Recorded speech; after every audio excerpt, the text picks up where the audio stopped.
Hello everyone, and welcome to my Soap Twist 24 channel. I hope everyone is having a wonderful day. Before we begin, please hit the subscribe button and give this video a thumbs up. Brooke's breath caught, and she turned away from the window, her silk robe trailing along the polished hardwood floor. The penthouse was too large and too empty, a monument to the life she had painstakingly built with Ridge. Every corner evoked memories, his laughter, his touch, the way his eyes softened when he looked at her, as if she were the only thing that mattered. But now those memories felt like lies, as fragile as the glass she had nearly shattered in her rage earlier that day. She sank into the velvet sofa, her hands trembling as she reached for the half-empty wine glass on the coffee table. The Merlot was bitter on her tongue, but it was preferable to the taste of her own despair. Jealousy was a poison she'd experienced before, but never like this. It wasn't just Taylor. It was the idea that someone else could take a piece of Ridge's heart, which she had always believed belonged solely to her. And Deacon? The thought of him with Taylor was absurd and infuriating, like a surprise twist of the knife. Ridge sat hunched over a whiskey at a dimly lit bar on the outskirts of town, his jaw tight and his gaze fixed on the amber liquid swirling in his glass. The bar was a dive, the kind of place he'd never go in under normal circumstances, but tonight, normal was a distant memory. He'd noticed Taylor and Deacon standing too close, their laughter too easy, and their connection too genuine. It wasn't meant to hurt like this. He was Ridge Forrester, the man with a plan and the ability to charm his way out of any situation. But tonight, he was just a man, raw and wounded, grappling with a reality he couldn't escape. He'd said those 5 words to Brooke not to hurt her, but because he couldn't hold them back. They'd spilled out, sharp and unfiltered, the moment Taylor's hand touched Deacon's arm, the moment he saw the spark in her eyes that used to be his. Ridge wasn't sure what he expected Brooke to do with those words. Fix it, perhaps, or tell him he was mistaken, that he was seeing things that were not there. But she didn't. She'd just screamed, her voice breaking with rage he hadn't heard in years, and then hung up, leaving him with only the echo of her pain. He took another sip of whiskey, the burn doing little to relieve the pain in his chest. Taylor had always been his safe haven, the only person who understood him when the rest of the world did not. She was steady and selfless, the antithesis of the chaos that occasionally consumed him and Brooke. But seeing her with Deacon, a man who had clawed his way out of poverty and into their lives, felt like a violation. Deacon was not meant to be a part of this story. He was the outsider, the wild card, the man who had always threatened Ridge's values. And yet, there he was, standing beside Taylor, looking at her as if she were the answer to every question he'd ever posed. Ridge's fingers tightened against the glass. He wanted to hate Deacon and blame him for everything, but the reality was more complicated. He'd repeatedly pushed Taylor away, preferring Brooke and the life he thought he wanted. And now, seeing Taylor move on, finding something with someone else, was a reflection of his own failings. He had taken her for granted, believing she would always be there, waiting. But she wasn't waiting any longer. Back at the penthouse, Brooke paced the living room, her bare feet silent on the plush rug. The wine was not helping, and the memories were relentless. She remembered the first time she met Taylor, all those years ago, when they were both younger and confident of their place in Ridge's world. Taylor had been the ideal wife, mother, and everything, while Brooke had been the other woman, the one who burned too brightly and loved too fiercely. They'd fought for, over, and through him, their lives entwined in an endless dance. But what about the Deacon? That was new. That was not a wound she had anticipated. Brooke had always recognized Taylor as a threat, but it was a familiar one, a rivalry she could handle. Deacon was different.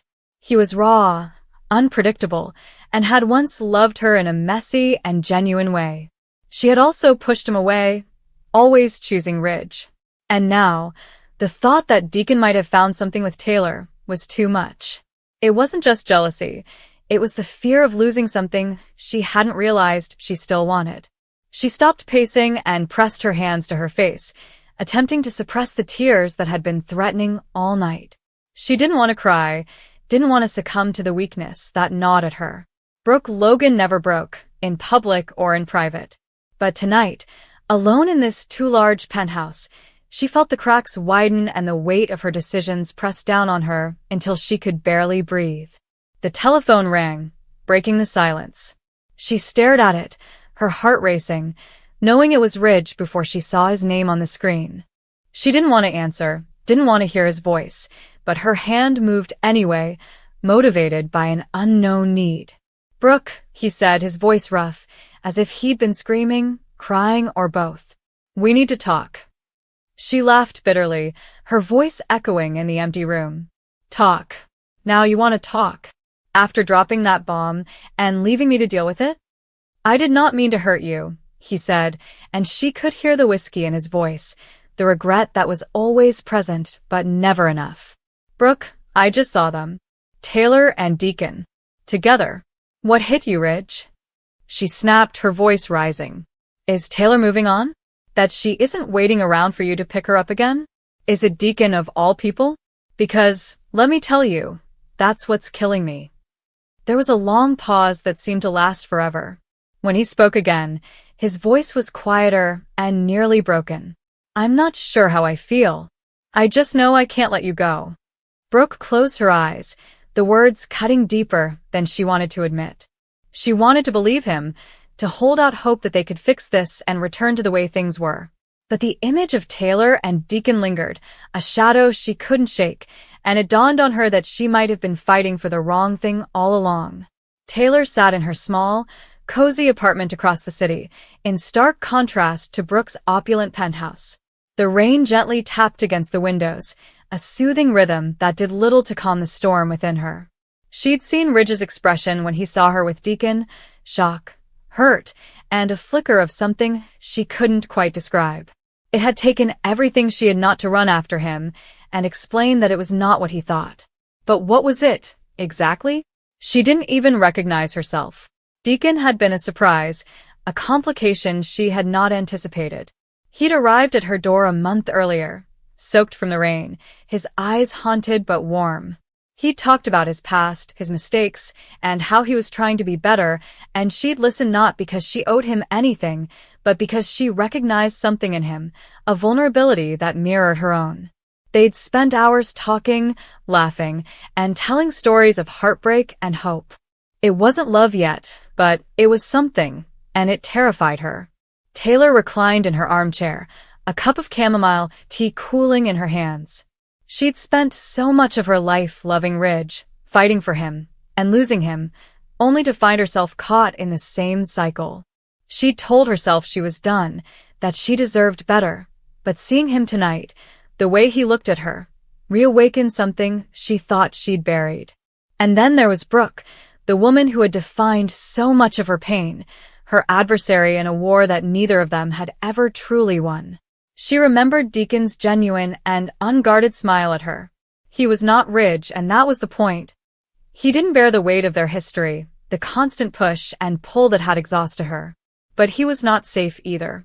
He was a man with his own demons and past, and she wasn't sure she was willing to take the risk. The doorbell rang, startling her. She set the tea down and walked to the door, her heart pounding as she opened it to see Deacon standing there, his leather jacket slick with rain, his gaze fixed on hers. "I didn't know where else to go," he admitted, his voice low and almost apologetic. "I saw Ridge tonight. I noticed how he looked at us." Taylor paused for a moment, unsure of how to respond. She stepped aside to let him in, and as the door shut behind him, she felt the weight of a decision she wasn't prepared to make. Back at the bar, Ridge paid his bill and stepped outside into the rain, the cold biting his skin. He wasn't sure where he was going. Back to Brooke, Taylor, or somewhere else entirely. All he knew was that he was tired of hurting the people he cared about, tired of being torn between two women who deserved so much more than he could provide. He remembered those 5 words he'd said to Brooke and how they had changed everything. They weren't just words, they were a confession, a truth he hadn't wanted to confront. As he walked through the rain-soaked streets, he wondered if he'd ever find himself again, or if he'd spend the rest of his life chasing shadows, trapped between the women who defined him and the man he could never quite become. Brooke, alone in her penthouse, poured another glass of wine, her hands steadier and her resolve stronger. She was not going to let it break her.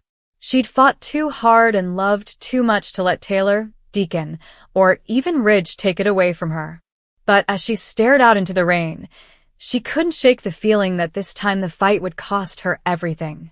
The storm raged on, and the gap between their hearts widened, a silent ache that no words could heal. Brooke's hands trembled as she entered the living room, her voice piercing the air like a dagger. "How dare you?" she yelled, her face flushed with rage and her eyes blazing. Her heart pounded with a combination of betrayal and humiliation, fueled by the vision she had just seen. Inside, she felt dangerously fragile, but she would not let them forget. Ridge stopped in his tracks, startled by Brooke's entrance. He had been walking down the hall when he noticed Taylor&Deacon in the distance, too close, too intimate. A sharp and unwelcome pang of jealousy struck him, and he followed them silently, hoping to make sense of what he'd seen. Now that Brooke had confronted him, he could no longer ignore it. Taylor&Deacon turned away from their whispered conversation and looked at Brooke, alarmed. Deacon clenched his jaw, and Taylor's eyes widened with guilt and tension. The space between them appeared to stretch, charged with electricity, as everyone froze in a painful stillness. Brooke charged forward, her voice trembling but fierce. "You two believe you can sneak around behind my back, together? Do you even understand how that looks?" Her words were laden with accusation, and each syllable was heavy with pain. Ridge closed the distance between him and Brooke, stepping in front of her as if to protect her from the harsh reality she was now facing. He looked at Taylor and then Deacon. He swallowed hard, tension in his features. For a brief moment, Brooke imagined him saying something to defend her, to assign blame, to shift the ground beneath the silent verdict. Instead, he said only 5 words, and they struck with the force of cold rain. "Don't you dare lie." At that point, the world appeared to crack. Brooke's eyes welled up with tears of anger, hurt, and shame, and she turned to Ridge, as if seeking solace in his presence. He glanced at her, torn between protecting her and confronting the reality he now had to face. Taylor's face drained of color, and Deacon's resolve flickered for a heartbeat. "Brooke, let me explain," Taylor started, her voice halting and hesitant. Deacon put a protective hand on her arm and murmured something into her ear, but she shook her head. She took a step towards Ridge. Ridge's gaze shifted between the two women before he turned away for a moment and closed his eyes. His heart thudded so loudly that it seemed like everyone could hear it. When he reopened them, his expression was one of anguish. Taylor's voice crackled. "Ridge, you saw us together." "It wasn't as it seemed. Deacon and I were only talking. There's nothing going on between us that you don't already know." Her words rang hollow, even to her own ears. However, Deacon was more blunt, saying, "Ridge, I swear, Taylor is off limits." Brooke turned to face them both, her voice trembling. "Do not insult my intelligence. I see you. You might fool others, but not me." She lowered her gaze, looking into Ridge's eyes. "And Ridge," her voice softened, but the hurt was still there. "Why didn't you say something sooner? Why did you let me walk into this?" Ridge's jaw tightened. He looked at Brooke, Taylor, and then Deacon. The conflict within him writhed like a living thing, and Brooke feared he would lash out, driven by jealousy or desperation. Instead, he took a breath. The tension in the room seemed to hang on a single fragile thread. Brooke felt tears streaming down her cheeks, but she refused to let them fall too openly. Pride would not allow her to show weakness now. She stood as strong as she could, her voice trembling but steady. "I deserve the truth." Taylor's eyes welled up with tears. She raised a trembling hand, wanting to reach out to Ridge and explain. Ridge, however, held up his hand to stop her. The room was eerily quiet. Then Ridge softly said, "Enough." His voice cracked, revealing more emotion than he intended. "We need to talk privately." He motioned to Brooke. "You and I." Brooke nodded, looking at Taylor and Deacon. "Fine." She turned and followed Ridge down the hallway. Taylor watched, her mouth parted, needing to say more, but finding no words. Deacon followed her back slowly, his head bowed. In the hallway, they stood facing each other. Ridge's fingers twitched, and Brooke breathed in shallow bursts. "Tell me what this was," Brooke demanded, staring up at him. Her heart ached. Ridge's lips tightened. He looked away for a moment, as if he was trying to gather his thoughts. He finally looked at her again, this time with soft, wounded eyes. "You walked in on me seeing something I couldn't accept," he told me. "Something that forced me to face what I didn't want to admit." Brooke's chest tightened. "Do you mean jealousy?" she whispered. He did not look away this time. "Yes," he admits. "Jealousy. I love you, because I never imagined I would lose you, but also because I should have been there alongside you." Brooke's voice cracked as she admitted to allowing this moment to happen. "I needed you, and you showed me something I never imagined." He swallowed. "I apologize. I should have been more honest with you. I should have told you how uneasy I felt when Taylor and Deacon saw you." His gaze was intense. Brooke's heart was torn between anger and love, betrayal and longing. The room appeared to breathe with tension. She stepped closer, her voice trembling. "Then tell me the truth. Do you still see Taylor? Do your feelings for her still exist?" Ridge shook his head, slowly. "I do not want to be with her, Brooke.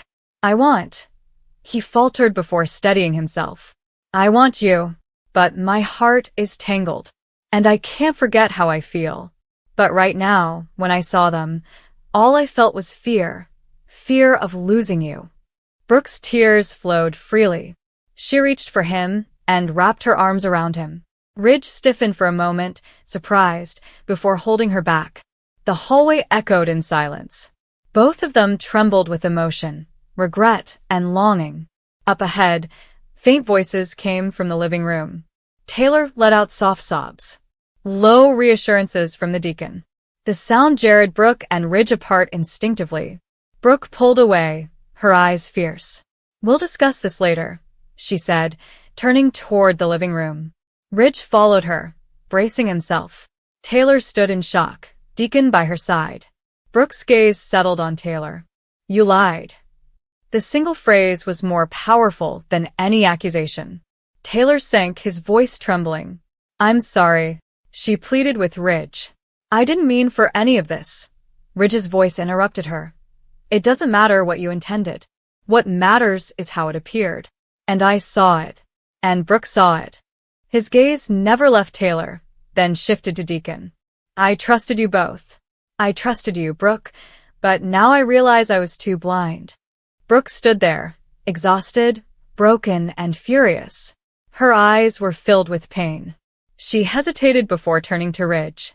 "I'd like you to stay with me tonight. I want to talk, all night if we have to." Ridge took a step closer to her, promising to keep no more secrets between them. "I promise," he said quietly, his voice husky. "No more secrets."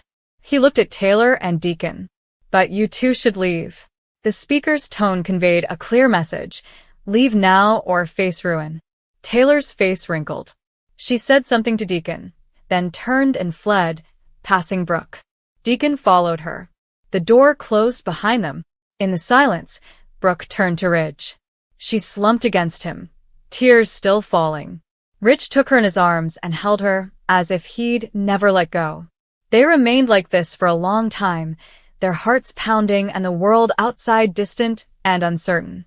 They lingered in their shared pain and fragile hope. The day shattered illusions, but also revealed truths. Brooke found the betrayal bitter, but the promise of honesty in his eyes gave her a glimmer of something she hadn't felt in a long time. Faith. Ridge stroked her hair gently and murmured, "I never want to hurt you again." She looked up at him. "Then don't." Outside, the last echoes of the conflict had faded. The triangle, which had previously been secret, had erupted into the open. And, despite the raw wounds and the uncertain future, Ridge and Brooke faced it together for the first time in a long time, standing in the cold after the storm, bracing for what would come next.